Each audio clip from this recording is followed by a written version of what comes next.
BY के इस पर लेक्चर सीरीज में आप सभी का मैं गजानन पंडित स्वागत करता हूँ। दोस्तों, हमारी बोर्ड की परीक्षा नज़दीक आ रही है और इस परीक्षा की तैयारी करने हेतु ये व्याख्यानमाला आपको काफ़ी लाभदायी होगी।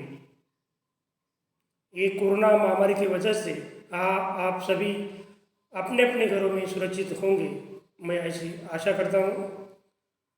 तो दोस्तों, इस बीवाई की इस पर लेक्चर सीरीज में इस दूसरे व्याख्यान में हम कृति पत्रिका का प्रारूप इस पर विचार करने वाले हैं। तो आपको कृति पत्रिका का प्रारूप पता होना बहुत बहुत ज़रूरी है, क्योंकि आप अपने हिंदी विषय की अध्ययन के नियोजन के लिए एक कृति पत्रिका का प्रारूप ज्ञात होना बहुत ज़रूरी है। तो ये प्रारूप जो है, इस पर हम विचार करने वाले हैं। अभी आपका पाठ्यपुस्तक इस वर्ष नया पाठ्यपुस्तक आया है और यह पाठ्यपुस्तक में से हमारे शिक्षण विभाग ने कुछ पाठ को कम कर दिया गया है। उस पाठ को ध्यान में रखकर ही आपको अध्ययन करना है। अभी ये कृति पत्रिका जो है, ये 80 अंक के लिए होगी। मतलब कि हमारा जो पैटर्न जो है 80+20, मतलब कि 80 अंक के लिए लिखित परीक्षा और 20 अंक के लिए मौखिक परीक्षा। और आपको यह कृति पत्रिका के लिए समय होगा 3 घंटे। अब हम आगे देखते हैं। अब हमारा जो पाठ्यक्रम है, हिंदी का जो पाठ्यक्रम है, उसमें 5 घटक हैं। ये 5 घटक कौन से हैं? गद्य है, पद्य है, विशेष अध्ययन, व्यवहारिक हिंदी व अपठित गद्यांश, व्याकरण। अब आप देख रहे हैं कि गद्य के लिए 20 अंक, पद्य के लिए 20 अंक, विशेष अध्ययन के लिए 10 अंक, व्यवहारिक हिंदी व अपठित गद्यांश के लिए 20 अंक, व्याकरण के लिए 10 अंक निर्धारित किए गए हैं। अब ये जो आपके सामने तालिका है, उस तालिका में प्रतिशत के रूप में भी दर्शाए गए हैं अंक और विकल्प सहित भी अंक दर्शाए गए हैं। तो ये होगा घटक अंक विभाजन। अब हम आगे हर एक विभाग पर स्वतंत्र रूप से विचार करेंगे। आगे देखते हैं। यह है विभाग 1। यह विभाग 1 पूर्णतः गद्य विधाओं पर होगा। आपके पाठ्यपुस्तक में जितने भी गद्य पाठ हैं, उस पर आधारित यह विभाग 1 होगा। इस विभाग 1 के लिए 20 अंक निर्धारित किए गए हैं। अब हम विभाग 1 में कौन कौन सी कृतियाँ हैं, ये देखते हैं। अब कृति क्रमांक 1 इसमें परिच्छेद आएगा। ये परिच्छेद होगा लगभग 180 से लेकर 200 शब्दों में और इसके लिए 6 अंक निर्धारित किए गए हैं। इस परिच्छेद पर आपको 3 कृतियाँ आएगी: आकलन कृति, शब्द संपदा, अभिव्यक्ति। और हर एक कृति के लिए 2-2 अंक निर्धारित किए गए हैं। अब आकलन कृति में 4 घटक होंगे और हर एक घटक के लिए आधा अंक होगा। शब्द संपदा में 4 घटक होंगे और हर एक घटक के लिए आधा अंक होगा। और अभिव्यक्ति मतलब आपका स्वमत, आपका मत क्या है, इसको प्रस्तुत करना है। वह नकारात्मक भी हो सकता है, सकारात्मक भी हो सकता है। तो इन तीनों कृतियों पर हम अगले व्याख्यान में स्वतंत्र रूप से विचार करने वाले हैं। अब हम आगे देखते हैं। अब कृति क्रमांक 1A, इसमें भी परिच्छेद आएगा ये परिच्छेद लगभग 180 से लेकर 200 शब्दों में होगा। इसके लिए 6 अंक निर्धारित किए गए हैं और इस परिच्छेद पर आपको 3 कृतियाँ पूछी जाएगी। आकलन कृति, शब्द संपदा, अभिव्यक्ति, और हर एक कृति के लिए 2-2 अंक निर्धारित किए जाएंगे।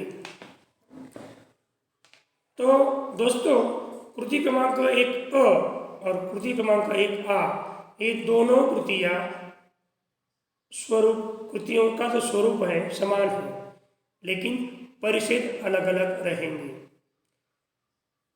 तो आगे देखते हैं।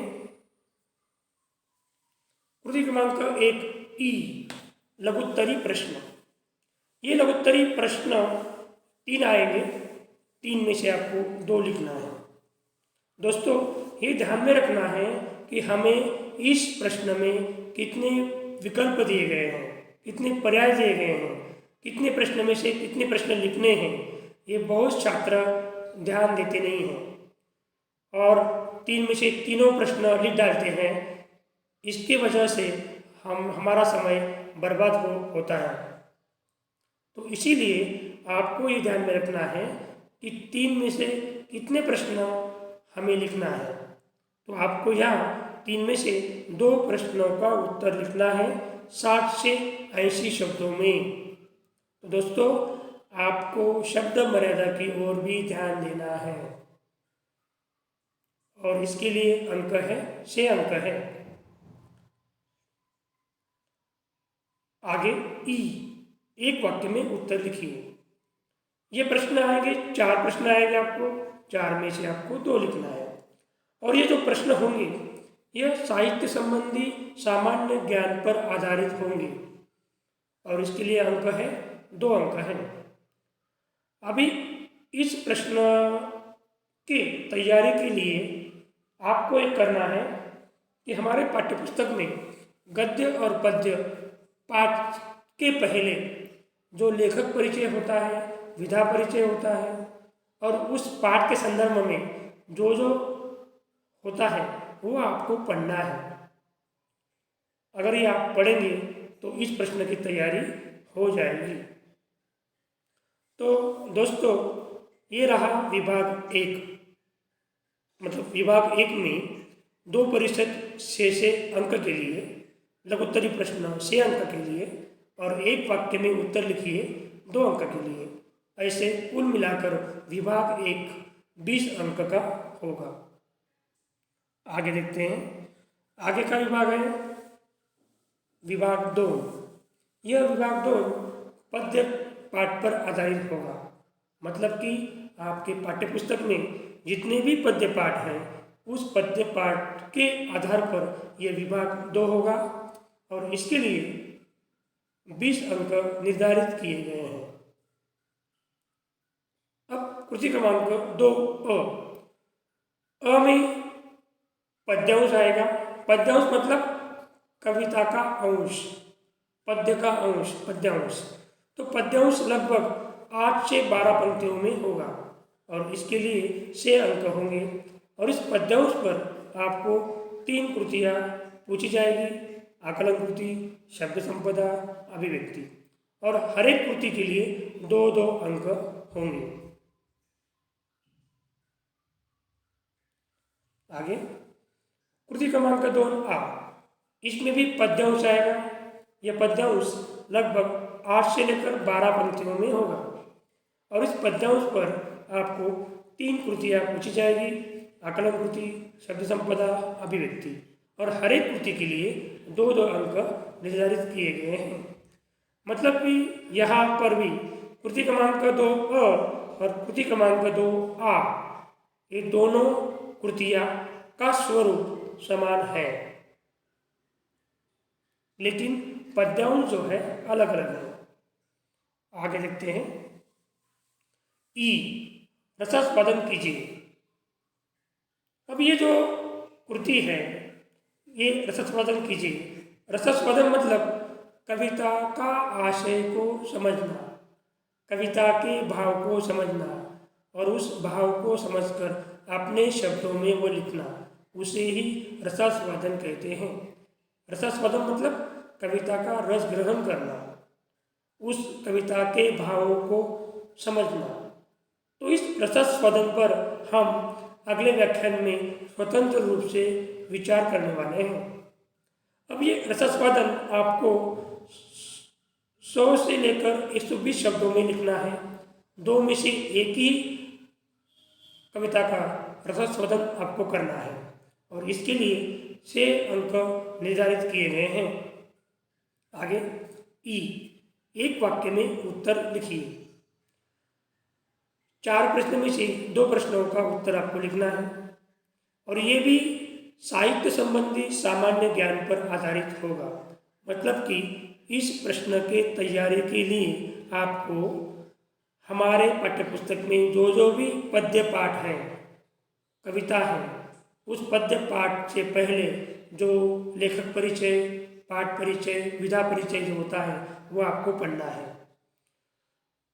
वह अगर आप पढ़ते हैं तो इस प्रश्न की तैयारी आपकी हो जाती है। तो ये एक वाक्य में उत्तर लिखिए। इस कृति के लिए 2 अंक निर्धारित किए गए हैं। मतलब कि दोस्तों कृति क्रमांक 2 6 मार्क के लिए, मतलब कि 2 पद्यांश आएंगे आपको। ये 2 पद्यांश 6 अंक के लिए होगी, रसास्वादन 6 अंक के लिए और एक वाक्य में उत्तर लिखिए 2 अंक के लिए। इस प्रकार आपको विभाग 2 ये 20 अंक के लिए होगा। अब विभाग 3, यह विभाग 3 विशेष अध्ययन पर होगा। दोस्तों आपके पाठ्यपुस्तक में विशेष अध्ययन में जो पाठ आए हैं वो है कनुप्रिया। ये कनुप्रिया ये पद्यांश पाठ है, मतलब वो काव्य है। तो इस कनुप्रिया पर हम अगले व्याख्यान में स्वतंत्र रूप से विचार करने वाले हैं। तो ये विशेष अध्ययन 10 अंक का होगा। ये विभाग जो है विभाग 3 10 अंक का होगा और यह है कृति क्रमांक 3 होगी। कृति क्रमांक 3 इसमें पद्यांश आएगा। तो दोस्तों कनुप्रिया एक काव्य जो है ये काव्य है, उसे पद्यात्मक होता है, काव्य पद्यात्मक होता है, इसलिए पद्यांश। तो ये पद्यांश जो है वो ये पद्यांश लगभग 8 से लेकर 12 पंक्तियों में होगा और इसके लिए 6 अंक निर्धारित किए गए हैं। अब इस पद्यांश पर 3 कृतियाँ होगी, आकलन कृति, शब्द संपदा, अभिव्यक्ति, और हर एक कृति 2-2 अंक की होगी और एक कृति क्रमांक 3 6 अंक का होगा। लघुत्तरी प्रश्न। ये लघुत्तरी प्रश्न, इस लघुत्तरी प्रश्न का उत्तर आपको 80 से लेकर 100 शब्दों में लिखना है। अंक होंगे 4। इस लघुत्तरी प्रश्न के लिए आपको पर्याय नहीं है, एक ही लघुत्तरी प्रश्न आएगा, उस एक ही प्रश्न का उत्तर आपको लिखना है। इस तरह दोस्तों विशेष अध्ययन विभाग 3 ये 10 अंक का होगा। आगे देखते हैं विभाग 4। विभाग 4 में व्यावहारिक हिंदी, अपठित गद्यांश और पारिभाषिक शब्दावली, ये 3 घटक हैं, 3 उपघटक हैं और इसके लिए 20 अंक निर्धारित किए गए हैं। अब व्यावहारिक हिंदी 10 अंक के लिए, अपठित गद्यांश 6 अंक के लिए और शब्दावली 4 अंक के लिए निर्धारित की गई है। अब कृति क्रमांक 4 दीर्घोत्तरी प्रश्न। ये दीर्घोत्तरी प्रश्न आपको 100 से लेकर 120 शब्दों में लिखना है और उसके लिए 6 अंक निर्धारित किए गए हैं। अभी दोस्तों यह देखिए, आपको दीर्घोत्तरी प्रश्न के लिए अथवा आया है, मतलब दीर्घोत्तरी प्रश्न अथवा परिच्छेद, आपको परिच्छेद पर कृतियाँ सुलझानी है। मतलब दीर्घोत्तरी प्रश्न लिखिए अथवा परिच्छेद पर जो भी कृतियाँ दी गई हैं वो सुलझाइए। मतलब कि यहाँ आपको 2 पर्याय दिए गए हैं 6 अंक के लिए। अब दीर्घोत्तरी प्रश्न के लिए कोई भी पर्याय नहीं है और ये कृति क्रमांक 4 ये व्यावहारिक हिंदी पर होगी। व्यावहारिक हिंदी के जो पाठ है आपके ब्लॉग लेखन, फीचर लेखन, सूत्र संचालन, ये जो पाठ है इस पर ये कृति पूछी जाएगी। तो परीक्षित पर आपको 3 कृति आएगी, आकलन कृति, शब्द संपदा, अभिव्यक्ति, और हर एक कृति 2-2 अंक की होगी। इस प्रकार कृति क्रमांक 4 में आपको 6 अंक निर्धारित किए गए हैं और इसमें अथवा है, पर्याय है, आपको चुनना है, दीर्घोत्तरी प्रश्न लिखना है या परिच्छेद पर कृतियां सुलझानी है। आगे देते हैं कृति क्रमांक 4A, लघुत्तरी प्रश्न, 2 में से 1 का उत्तर आपको लिखना है। और यहाँ पर भी देखिए आपको अथवा आया है, लघुत्तरी प्रश्न लिखना है अथवा सही विकल्प चुनकर वाक्य फिर से लिखिए, यह कृति सुलझानी है। मतलब कि आपको यहाँ 2 कृतियाँ हैं, 2 कृतियों में से कौन सी भी एक कृति आपको सुलझानी है और यह कृति 4 अंक के लिए है। और इस प्रकार व्यावहारिक हिंदी इस पाठ पर आधारित आपको कृति क्रमांक 4A और कृति क्रमांक 4A यह कृतियाँ पूछी जाएगी और व्यावहारिक हिंदी कुल मिलाकर 10 अंक के लिए कृतियाँ पूछी जाएगी। आगे देखते हैं कृति क्रमांक 4E। अब कृति क्रमांक 4E यह अपठित परिच्छेद होगा। अपठित मतलब पाठ्य पुस्तक का बाहर गद्यांश, मतलब कि पहले जो भी गद्यांश पद्यांश आए हैं आपको कृति पत्रिका में, वह सभी गद्यांश पद्यांश पाठ्य पुस्तक में से लिए गए हैं। लेकिन यह अपठित परिच्छेद जो है, अपठित गद्यांश जो है, वो बाहर का आएगा। बाहर का मतलब पाठ्य पुस्तक के बाहर का आएगा, तो वह किसी विषय पर होगा। यह अपठित गद्यांश जो है आपको सावधानी से पढ़ना है, ध्यानपूर्वक पढ़ना है और उस पर जो पूछी गई कृतियाँ हैं वह सुलझानी है। और इसके लिए अंक हो गए, 6 अंक हो गए। और इस परिच्छेद पर आपको 3 कृतियाँ पूछी जाएगी, आकलन कृति, शब्द संपदा, अभिव्यक्ति, और हर एक कृति के लिए 2-2 अंक होंगे। आगे ई, पारिभाषिक शब्दावली। अब ये पारिभाषिक शब्दावली आगे से 4 लिखनी है आपको। ये पारिभाषिक शब्दावली आपके पाठ्य पुस्तक में दी गई है। आपके पाठ्य पुस्तक में पिछले पन्ने पर ये पारिभाषिक शब्दावली है। इस पारिभाषिक शब्दावली पर आपको बार बार नज़र घुमानी है ताकि वह पारिभाषिक शब्दावली आपको कंठस्थ करनी है और इसके लिए 4 अंक हैं। और इस प्रकार विभाग 4 जो है वह व्यावहारिक हिंदी, अपठित गद्यांश और पारिभाषिक शब्दावली इस पर आधारित है और ये विभाग जो है 20 अंक का है। अब विभाग 5 व्याकरण। ये विभाग 5 व्याकरण पर आधारित है और इसके लिए 10 अंक निर्धारित किए गए हैं। और कृति क्रमांक 5 अब व्याकरण में आपको 5 घटक दिए गए हैं, काल परिवर्तन, अलंकार, रस, मुहावरे, वाक्य शुद्धिकरण। अब काल परिवर्तन करके वाक्य फिर से लिखिए।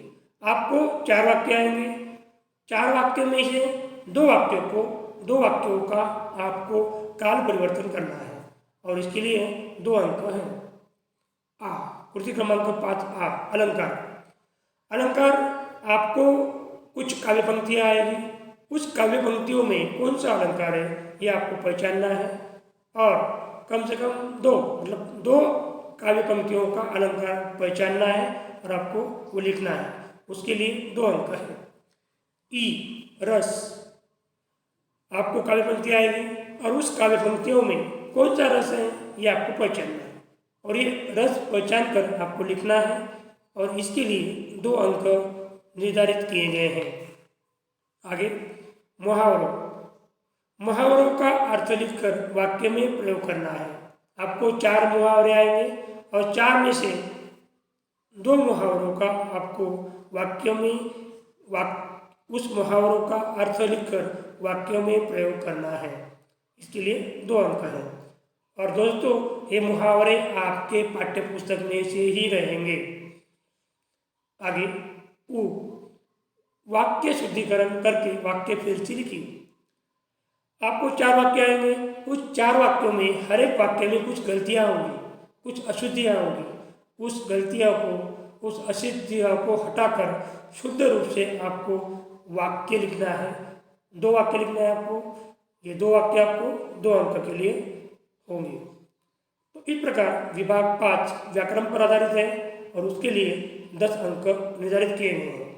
इस प्रकार हमें 5 विभाग पर एक 5 विभाग की एक कृति पत्रिका है और उसके लिए 80 अंक निर्धारित किए गए हैं। तो दोस्तों, ये प्रारूप जो है, ये प्रारूप आप ठीक से समझ लीजिए ताकि आपको आपके अध्ययन के नियोजन के लिए काफ़ी लाभदायी होगी। तो दोस्तों, मैं समझता हूँ कि ये वीडियो जो है, ये व्याख्यान जो है आपको काफ़ी लाभदायी होगा। आप ये जो व्याख्यानमाला जो है, BY के एक्सपर्ट लेक्चर सीरीज जो है, हर एक वीडियो देखिए, हर एक वीडियो आप सुनेंगे ताकि आपको हिंदी विषय में काफ़ी लाभ होगा। आप ज़्यादा से ज़्यादा अंक प्राप्त करेंगे। तो दोस्तों, मैं आपका बहुत बहुत धन्यवाद देता हूँ और यहाँ मैं इस व्याख्यान को विराम देता हूँ। धन्यवाद।